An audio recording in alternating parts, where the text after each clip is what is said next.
Naniniwala ba kayo na sa halagang 7,500 pesos ay makakapag-stay na kayo sa resort na ito? At take note, good for 25 bucks na yan. And yes girl, you heard it right! Ito ay located sa May Karungkong Compound sa Bang Dasmariñas, Cavite. At 2 hours away lang yan from Metro Manila.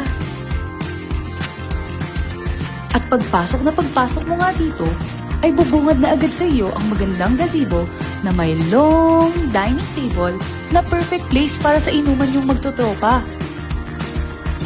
At syempre, meron din itong pool table para sa tropa mong magaling sumargo. Hala, Kimi!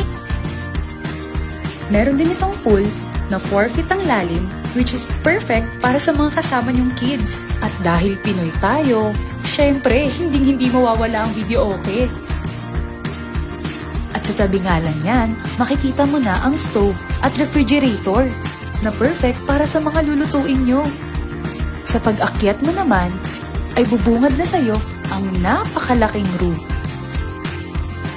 At meron na nga yung not 1, not 2, but 3 double deck. Sasamahan mo pa yan ng napakalamig na split-type aircon. At syempre, hindi mawawala ang CR na may bidet. Oh, ito naman ang veranda.